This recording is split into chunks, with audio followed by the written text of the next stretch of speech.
इस पार्ट की स्टार्टिंग होती है और हम देखते हैं फैंग यहाँ पे मिस्टर जियांग के लिए चोट वाली दवाई लेके आई थी, क्योंकि उसके सर से ही तो मिस्टर फैंग के चिन में चोट लग गई थी और उससे वहाँ पे नील बन गई थी। उसे यहाँ पे समझ में नहीं आता कि वो मिस्टर जियांग को ये दवाई दे कैसे। मिस्टर जियांग यहाँ पे होटल में भी नहीं थे, क्योंकि वो यहाँ पे रिवरडेल की साइड गए थे अपने प्रोजेक्ट से रिलेटेड कुछ चेक करने के लिए। फैंग का बॉस चैंग जब ये सब नोटिस करता है तो वो असिस्टेंट लियो को कॉल करके इसके बारे में सब कुछ बता देता है। लियो यहाँ पे मिस्टर जियांग को इसके बारे में बताता है कि कैसे मिस फैंग को आपकी बहुत ही ज़्यादा केयर है। वो बारिश में आपके लिए दवाई लेके आई और वो आपको देना चाहती थी। जियांग जब भी सुनता है तो वो कुछ देर के लिए यहाँ पे सोचता है, फिर अपने असिस्टेंट को बोलता है कि उसे बोल दो कि मुझे उस ऑइंटमेंट की जरूरत नहीं है। इधर होटल में हम देखते हैं कि मिस्टर यूता फैंग और उसके बाकी टीम मेंबर के साथ यहाँ पे डिनर कर रहे होते हैं। वो फैंग से अपनी गलतियों के लिए यहाँ पे माफी भी मांगते हैं कि उसने पहले उसके साथ बहुत ज्यादा रूड बिहेव किया। फैंग उन्हें समझाती है कि आपको ये सब करने की जरूरत नहीं है, मैं आपका कंसर्न समझ सकती हूँ, बल्कि मुझे तो आपको थैंक्स बोलना चाहिए आपका सपोर्ट और आपकी अंडरस्टैंडिंग के लिए। कुछ ही देर में हम देखते हैं कि मिस्टर यूता यहाँ पे सैड हो जाते हैं। ये देख के फैंग उन्हें यहाँ पे कंसोल करती है, उन्हें बताती है कि आप फिक्र मत करिए, आपके बिजनेस पार्क को कुछ भी नहीं होगा, हम उसे प्रोटेक्ट करेंगे। आपने बहुत मेहनत से अपनी इस कंपनी को बड़ा किया है, आपने इन्वायरमेंट और लोगों की भलाई करी है, तो हम आपकी इस मेहनत को ऐसे ही वेस्ट नहीं होने देंगे। ये सुन के अब मिस्टर यूता थोड़े रिलैक्स फील करते हैं। सभी लोग डिनर करना यहाँ पे स्टार्ट कर देते हैं कि तभी यहाँ पे फैंग को उसकी फ्रेंड एवा का मैसेज आता है, जो कि उसे बताती है कि उसका बॉयफ्रेंड ली जुन, जिस लिली नाम की लड़की के साथ उसे चीट कर रहा है, वो अभी उसके बॉयफ्रेंड के साथ ही है। वो उसे यहाँ पे फोटोज भी भेजती है। फैंग्स अब इन फोटोज को देख के बहुत ही ज्यादा हैरान होती है। उसे पहले तो इस बात पे यकीन ही नहीं हो रहा था, क्योंकि उसका बॉयफ्रेंड खुद भी तो वर्क के लिए यहाँ पे आया था। खैर अब वो इस बात का पता करने के लिए उसके बॉयफ्रेंड के होटल जाती है जहाँ पे वो स्टे कर रहा था। वो रिसेप्शनिस्ट को बताती है कि वो लिली की दोस्त है। वो रिसेप्शनिस्ट से चाबी लेके सीधा यहाँ पे उनके रूम में आती है, जहाँ पे वो इन दोनों को ही रंगे हाथों पकड़ लेती है। उसने यहाँ पे प्रूफ के लिए वीडियो भी बना ली थी। ली जून जब ये देखता है तो वो डर जाता है। वो तुरंत यहाँ पे उससे माफ़ी मांगने लग जाता है। सारा ब्लेम वो यहाँ पे लिली के ऊपर लगाने लग जाता है कि यही उसका पीछा करते हुए यहाँ तक आ गई और इसी ने उसे बहला दिया। वो उससे बहुत रिक्वेस्ट करता है कि ऐसा कुछ भी नहीं है, वो उसे माफ़ कर दे। बट हम देखते हैं फैंग ने तो अब यहाँ पे डिसाइड कर ही लिया था। वो उसके ऊपर गुस्सा करते हुए उससे ब्रेकअप कर लेती है। साथ ही उसे धमकी भी देती है कि अगर तुमने मुझे या फिर मेरे फैमिली को, मेरे अंकल को, मेरे ग्रैंड पेरेंट्स को परेशान करने की कोशिश करी तो फिर मैं तुम्हारी ये वीडियो सभी जगह फैला दूंगी, यहाँ तक तुम्हारी कंपनी में भी। अगर तुम अपनी इज्जत बचाना चाहते हो तो आइंदा से आगे मुझे परेशान मत करना।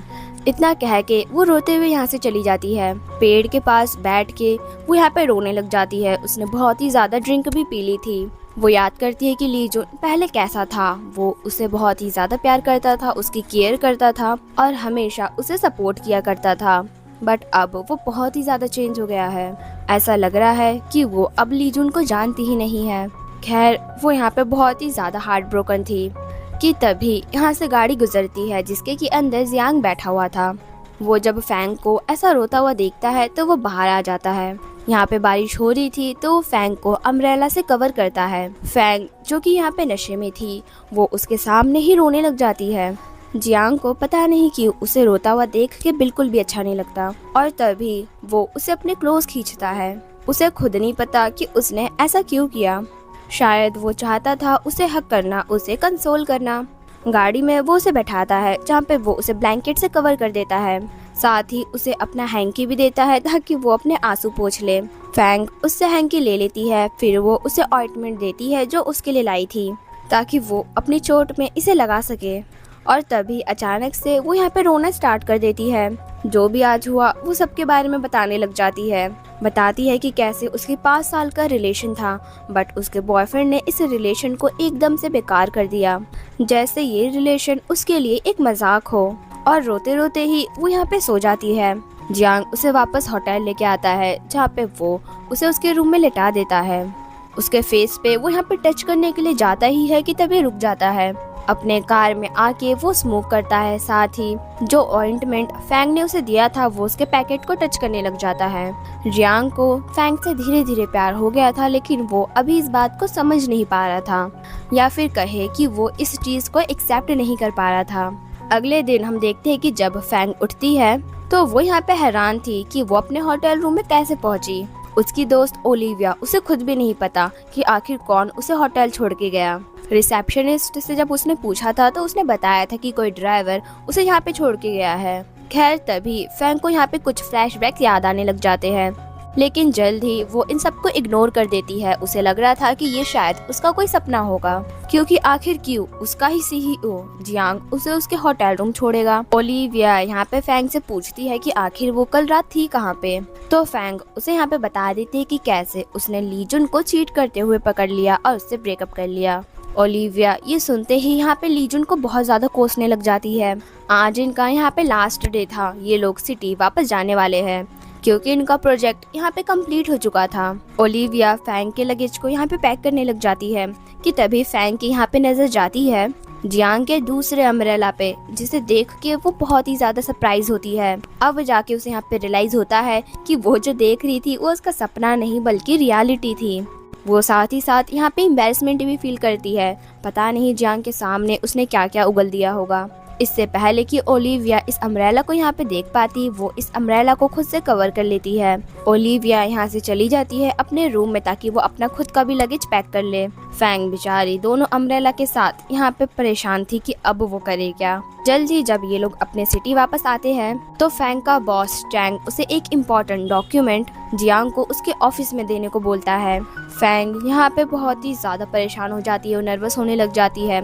वो जियांग का सामना नहीं करना चाहती थी, लेकिन क्या करे, उसकी किस्मत में तो यहाँ पे कुछ और ही लिखा था। वो सोचती है कि जल्दी से वो डॉक्यूमेंट दे के यहाँ से चली जाएगी, लेकिन जियांग उसे रोक लेता है। वो उससे कल रात के बारे में पूछने लग जाता है कि क्या उसे कुछ याद है। फैंग जो कि यहाँ पे बहुत ही ज्यादा नर्वस थी, उसे लगता है कि कहीं उसने जियांग के लेकर कोई और मुसीबत तो खड़ी नहीं कर दी, तो वो उससे माफी मांगने लग जाती है। जियांग उसे बताता है कि तुमने कोई मुसीबत तो खड़ी नहीं करी, बस तुम मेरे कार में बैठी हुई थी और पूरे 47 मिनट तक रो ही जा रही थी। वो ये सुन के बहुत ही ज्यादा एम्बैरेसमेंट फील करती है। जियांग से माफी मांगते हुए कहती है कि मैं आगे से वर्क प्लेस पे अपने इमोशन को कंट्रोल रखूंगी, और हाँ, ऐसा फिर कभी भी नहीं होगा।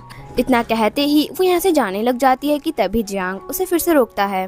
वो उसे बताता है कि तुम्हें पता है कि इस प्रोजेक्ट को मैंने खुद से ही लीड क्यों किया।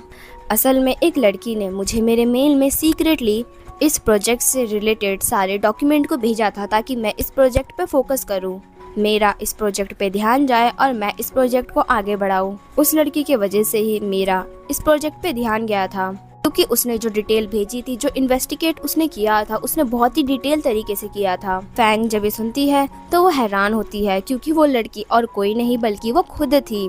वो खुद चाहती थी कि जियांग उसका सीईओ इस प्रोजेक्ट पे फोकस करे, इसीलिए उसने सीक्रेटली उसे मेल भेजी थी। उसे लगता है कि अब शायद जियांग को इसके बारे में पता चल गया है, तो वो यहाँ पे उससे माफी मांगने लग जाती है। कहती है कि मुझे माफ कर देना अगर आपको इससे कोई परेशानी हुई हो तो।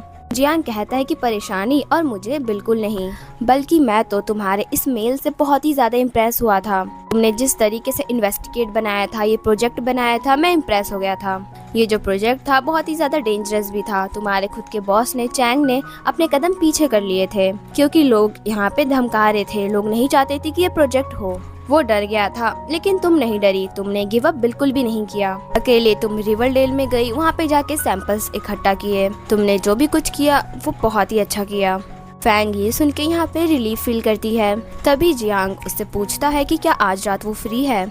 असल में वो फैंग के साथ डिनर करना चाहता था, लेकिन फैंग उसे मना कर देती है। एक्सक्यूजेस बनाने लग जाती है कि मुझे तो अभी काम करना है, स्टडी करनी है, पिरामिड प्रोजेक्ट के बारे में जानना है, ताकि उससे मैं अपने कम्युनिकेशन स्किल को बढ़ा पाऊँ, अपने काम करने की एबिलिटी को बढ़ा पाऊँ। जियांग जब ये सुनता है तो वो समझ जाता है कि बहाना बना रही है, तो वो उसे कहता है कि कोई बात नहीं। अगले दिन जब फैंग ऑफिस आती है तो वो अपने डेस्क पे पिरामिड प्रोजेक्ट की बुक देखती है। वो ये देख के हैरान होती है।